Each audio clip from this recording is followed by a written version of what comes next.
If I were to describe my father's work, I would say it's organic, it's roots, it's the hills, it's nature, and it's also spiritual too. It's poetic, it's loneliness, it's happiness. It's kind of the whole gamut of living a good life, a happy life. Has nothing to do with inspiration.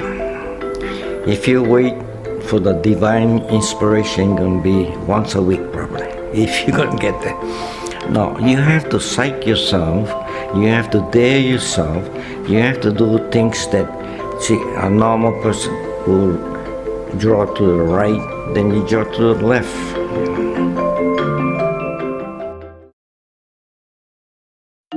I graduated from McKinley High School in 1945 with no idea what I'm going to do with my life.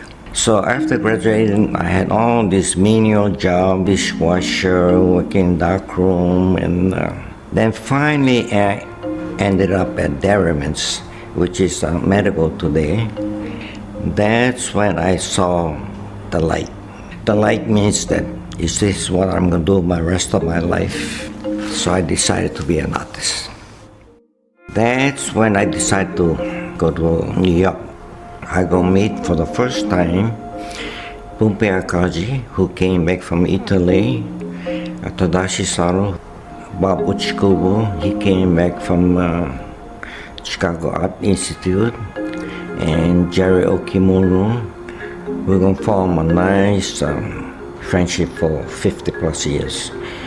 All 7 of the Chateau Metcalf guys were all supportive of each other. They were happy when one of them sold a piece.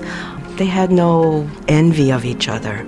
And it was just really hard times, but nonetheless, these guys were cranking out art and believing it and really making a movement with themselves. Opening night, just going into somebody and you came out and said, oh, your 2 pieces sold, you know. And that's the greatest feeling for the artist going to see a show and it's sold before you know. What I admire in Satoru Abe's work is his simplicity. Aloha Stadium, Dad did the piece, I believe, about 25 years ago. It was constructed in Makaha, and he did it lying down. When you walk into it, you walk through it, it's more of an experience than a sculpture too, First Hawaiian Bank, I think everybody sees that because that's at the crossroads of Bishop and South King Street. Oh, I like all the detail in his art, especially like the metalwork, how he uses the different acids to kind of give it the different tones, as it has some green and then he grinds it away so you can see the copper, but then you can see also like the tarnished version too, and all in the same piece. And there are pieces that are in homes that people don't get to see, but that are quite beautiful. I can't really fall in love with any one of them because I love all of them. My father continues to make art, and it never stops. He gets up in the morning, has his breakfast, and then he does his art, and he eats lunch, and then he goes back and does it again. Oh, he's 84 years old. He just made 84 last week. There's no such thing as retirement, okay? It's inspiring, yet, for someone like myself who does art also, it's almost depressing because I can't keep up with it, My son Donovan has been helping my father with his laser engravings.